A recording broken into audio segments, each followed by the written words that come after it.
नमस्कार दोस्तों, मैं हूं राम कुमार और आप देख रहे हैं हमारा यूट्यूब चैनल एग्ज़ाम आइडिया। दोस्तों, आज की इस वीडियो में हम बात करने वाले हैं JCRT क्लास 8 के एग्ज़ाम के बारे में। आप लोगों को पता होगा कि अभी कोरोना काल में एग्ज़ाम होना संभव नहीं है स्कूल में, तो ऐसे में क्या कर रही है जो झारखंड सरकार है, वो सारे बच्चों को क्वेश्चंस घर पहुंचा रही है। वहां से घर पे ही आपको आंसर करके आपको अपने स्कूल में सौंपना है, जहां पे आपको टीचर बोलेंगे वहां पे समय पे आपको क्वेश्चन सौंपना है। मैं आपको बता दूं कि अभी जो मैं इस वीडियो में हम क्लास 8 का इंग्लिश का क्वेश्चन आंसर करने वाले हैं। जो कक्षा 8 का जो एग्ज़ाम होगा वो 100 अंक का होगा, 5 सब्जेक्ट का, पाँचों सब्जेक्ट का 20-20 नंबर, हर सब्जेक्ट में 20-20 नंबर का क्वेश्चन पूछा जाएगा। तो चलिए दोस्तों, हम लोग इंग्लिश का क्वेश्चन आंसर करते हैं। इंग्लिश का क्वेश्चन आंसर हम लोग करेंगे पूरा, ठीक है। 11 से क्वेश्चन नंबर स्टार्ट है इंग्लिश का। पहले हिंदी है। सबसे पहले 11 नंबर का जो क्वेश्चन है, read the given lines and answer the question that follow. You come to, तो ये पैसेज को हम लोग को पढ़ना है और उसी के अनुसार हम लोग को आंसर करना है। तो सबसे पहले चलिए पढ़ते हैं। You come to me like heavens carrying arms, I remember the war days when life was challenge and toil, miles to walk hours before sunrise, walking to take lesson from the saintly teacher near the temple. तो ये आपको एक paragraph दिया गया है। इन्हीं 4 line से आपको यहाँ पे आंसर निकाल के आपको यहाँ पे लिखना है। तो चलिए हम लोग इसका क्वेश्चन देखते हैं। पैराग्राफ हमने पढ़ लिया। The poet walked for miles because, जो हमारा कवि है वो बहुत दूर तक चला, माइल्स तक चला। क्यों चला, क्यों टहला उतना दूर तक, तो वहीं पे यहाँ लिखना है। यहाँ पे आपको 4 को ऑप्शन दिया गया है, A, B, C, D। तो ये आपको आंसर करना है ABCD में।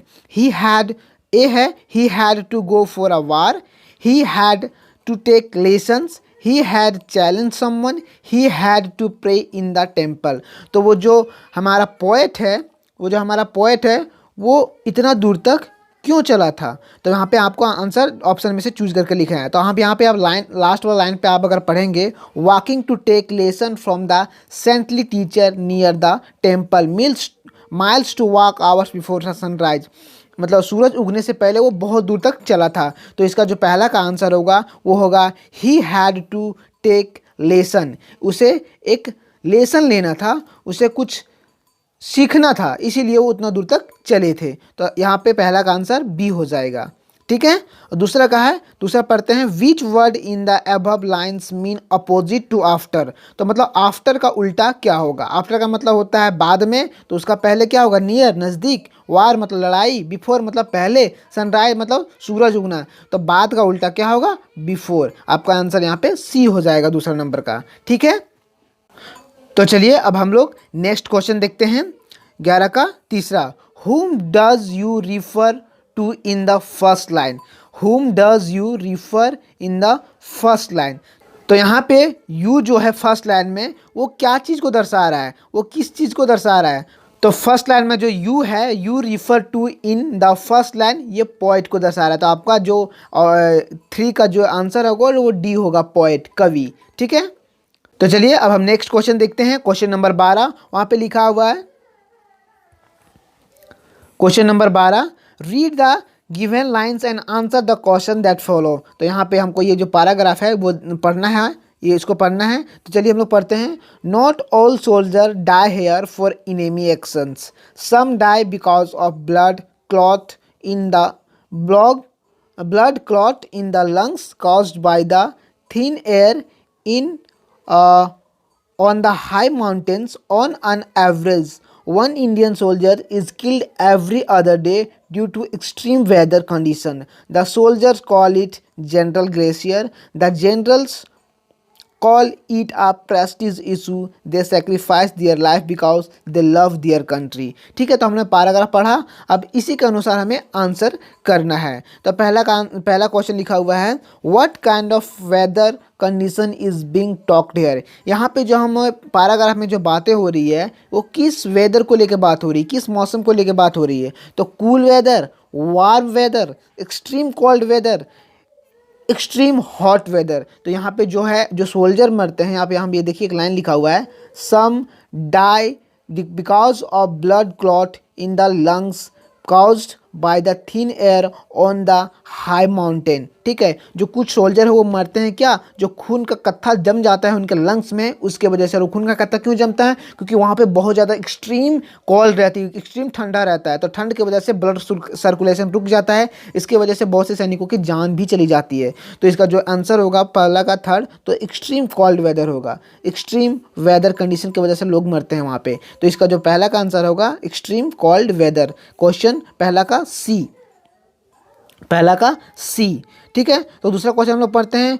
विच word in above lines mean ice caps. Ice caps का मतलब क्या होता है, तो आप यहाँ देख सकते हैं आइस कैप मतलब ठंडा। ठीक है, तो ग्लेशियर, ये ग्लेशियर 50,000 किलोमीटर में ये फैला हुआ है। ठीक है, ग्लेशियर, ये इसका आंसर दूसरा का बी होगा। ठीक है, फिर तीसरा का soldier die here because. Soldier यहाँ पे क्यों मरते हैं, ए blood clots in the lungs due to thin air, shoulder or one shoulder has to die every day, the generals order them to die, soldiers love their country। क्यों मरते हैं, तो आपको पता है बहुत से ये जो माउंटेन्स पे जो इनका पोस्टिंग होता है तो वो इस वजह से मरते हैं। Blood clots in the lungs due to thin air, मतलब जो हवाएं चलती है उनका जो खून होता है वो लंग्स में जम जाता है हवा के चक्कर में, ठंड के चक्कर में, तो इसी वजह से मरते हैं। तो तीसरा का आंसर ए होगा। ठीक है, चलिए दोस्तों नेक्स्ट क्वेश्चन चलते हैं हम लोग। 13 नंबर क्वेश्चन, यहाँ 13 नंबर क्वेश्चन बोल रहा है add suffix to the given words to make new words. तो सफिक्स वर्ड हमें जोड़ना है, नया जो ये एड सफिक्स, ये जो हमारा वर्ड दिया गया है ए और बी, इनके लिए हमें एक नया वर्ड ढूंढना है, सफिक्स वर्ड। ठीक है, तो प्रोटेक्ट का हो जाएगा, तो ये जो पहला नंबर प्रोटेक्ट है उसका हो जाएगा protection, PROTE, protection, TION, protection. ठीक है, ये पहला नंबर प्रोटेक्ट का, प्रोटेक्शन। और दूसरा नंबर ह्यूमन का हो जाएगा ह्यूमैनिटी, HUMANITY, ह्यूमैनिटी। ठीक है, ये हो जाएगा दूसरा का, बी का। ठीक है, तो चलिए अब तो 14 नंबर क्वेश्चन, 14 नंबर क्वेश्चन बोल रहा है। तो चलिए 14 नंबर क्वेश्चन बोल रहा है who has compose the poem daffodils. Daffodils को किसने लिखा था। ठीक है, तो डैफोडिल्स आपने पढ़ा होगा। ठीक है, तो दोस्तों इसका आंसर होगा 14 नंबर का, जो डैफोडिल्स पोएम है उसको लिखा है विलियम्स वर्ड्सवर्थ ने। ठीक है, विलियम्स वर्ड्सवर्थ ने, WILLIAMS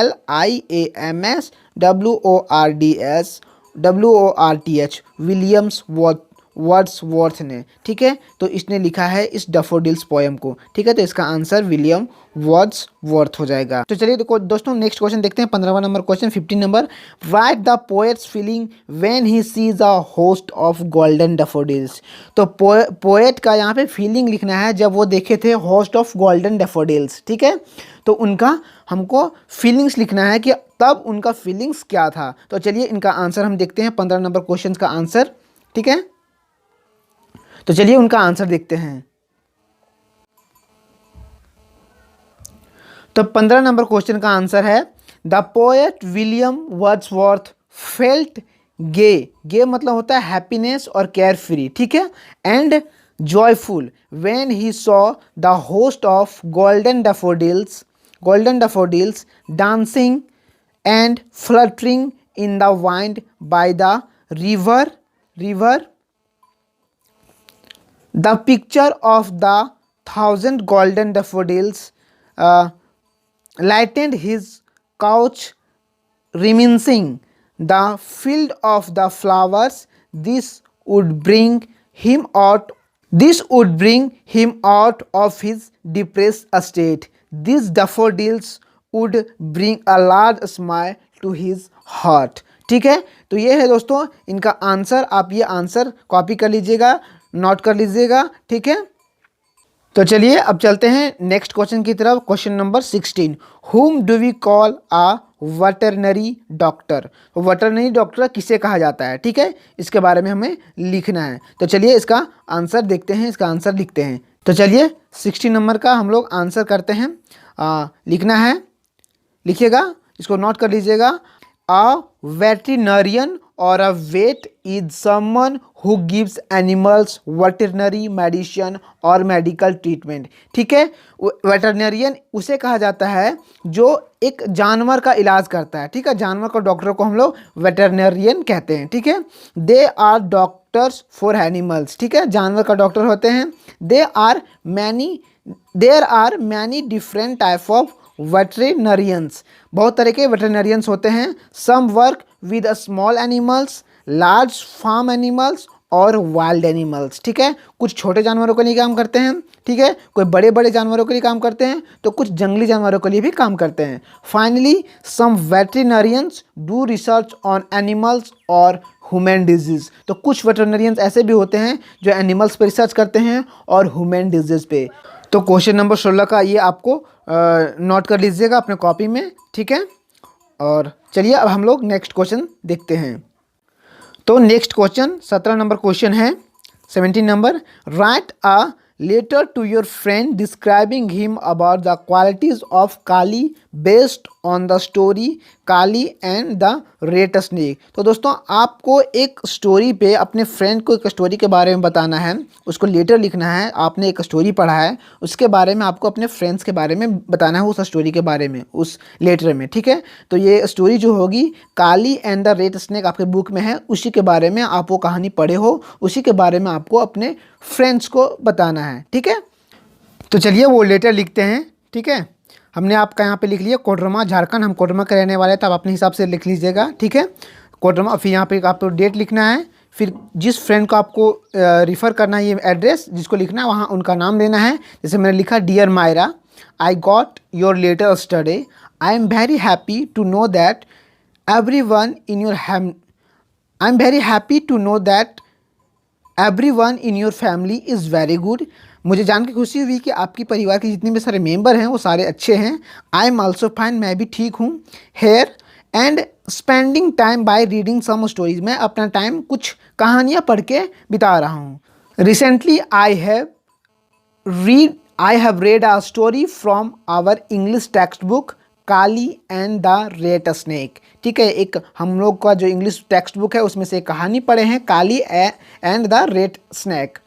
this is a story about a boy whose name is Kali. ये एक लड़का का कहानी है जिसका नाम काली है। He lived in a village and belong to rural area. वो गांव में रहता है और एक मतलब रूरल एरिया से बिलोंग करता है। His father was a snake catcher, उसके पापा एक मतलब सांप पकड़ते थे। He hated a school because everyone in a school used to tease him. वो स्कूल को नफरत करता है क्योंकि स्कूल में सारे उनको मतलब टीज करते हैं, चिढ़ाते हैं। He worried that his classmates would see him eating fried termites. जो वो लंच बॉक्स लाता था उसमें कीड़े मकोड़े होते थे क्योंकि वो जंगल से रहने वाला था, तो इंसेक्ट्स वगैरह खाता था, तो उसी का मजाक उड़ाता था, उसी से लेकर वो चिंता रहता था। एंड लाफ, और हंसते थे। One day a big snack comes into the classroom. एक दिन एक बड़ा सांप उनके क्लासरूम में घुस आया and created panic before all the students. और सारे स्टूडेंट्सों को बहुत तंग कर रहा था सांप, और डर रहे थे सारे स्टूडेंट्स। ठीक है, finally Kali catch the snake and became hero. और उस सांप को काली पकड़ लेता है और हीरो बन जाता है पूरे स्कूल में। After that in the school, after that he got many friends, फिर बहुत सारे फ्रेंड बने। And nobody tease him anymore, और फिर उनको कोई चिढ़ाने नहीं लगा। सो प्लीज़ लास्ट में लिखना है, कन्वे करना है लास्ट में। ये थी कहानी, मैंने आपको एक लेटर के रूप में दे दिया इस कहानी को। So please convey my regards to uncle and aunty and your whole family. Last में लिखना है योर फ्रेंड्स और आपका नाम यहाँ पे लिख देना है। ठीक है, तो ये था लेटर, आप इसको नोट कर लीजिएगा कॉपी में। ठीक है, चलिए लास्ट क्वेश्चन है 18वां क्वेश्चन, वो देखते हैं हम लोग। ठीक है, तो चलिए हम लोग लास्ट क्वेश्चन देखते हैं, 18वां number question. List the activities step by step as done by Keshav and Shyama to comfort the chick. तो श्यामा और केशव दोनों भाई बहन थे, एक कहानी में आप लोग पढ़ा होगा। ठीक है, जो अंडे को बचाने के लिए वो क्या क्या करते हैं उसके बारे में हम लोग स्टेप बाय स्टेप लिखना है। तो चलिए इसका आंसर हम लोग करते हैं। तो अंडे को बचाने के लिए वो लोग जो जो किए हम लोग उसके बारे में लिखना है। तो चलिए लिखते हैं। To comfort the chick they did the following steps, ये सब किए थे। ठीक है, firstly Keshav and Shyama made cushion for the eggs एक एग के लिए, ताकि अंडे फूटे ना, उसके लिए तकिया बनाया था, ठीक है। Then they brought a basket, एक बाल्टी लाते हैं, to make a roof for the eggs, मतलब रूफ, ROOF, छत बनाते हैं अंडे के लिए, ठीक है, ताकि कोई चीज़ से लगे ना और अंडा फूटे ना। And then finally they put some water and grains as food for the chicks, और वो अंडे के लिए पानी थोड़ा सा रख देते हैं, वहाँ पे दाने रख देते हैं, ग्रेन्स रख देते हैं, ठीक है। तो ये सब सारे मैंने आपको क्वेश्चंस कराया इंग्लिश का, ठीक है। ये पहला पार्ट था। अगर आपको ये वीडियो पसंद आए तो वीडियो को लाइक करना और कमेंट करके बताओ कि आपको वीडियो कैसा लगा। आपको और पार्ट चाहिए तो मैं आपको दूंगा, ठीक है। और जितने भी सारे क्वेश्चन आंसर हैं सारे सब्जेक्ट का मैं आपको करवा दूंगा। ये पहला पार्ट था। अगला पार्ट में मैं हिंदी और मैथ का और एक हो सकता है तो सारे जो चैप्टर बचे हैं सारे, हो सकता है सारे सब्जेक्ट का मैं कवर करवा दूं, ठीक है। तो प्लीज़ मेरे चैनल को सब्सक्राइब करके बेल आइकन प्रेस कर लीजिएगा, ठीक है, बेल आइकन प्रेस कर लीजिएगा। So guys, thank you for watching the video and good luck for your exam. जाकर सारे कॉपी में नोट करके आप इसको अच्छे से उतार लीजिएगा, ठीक है। चलिए, धन्यवाद, थैंक यू, बाय बाय।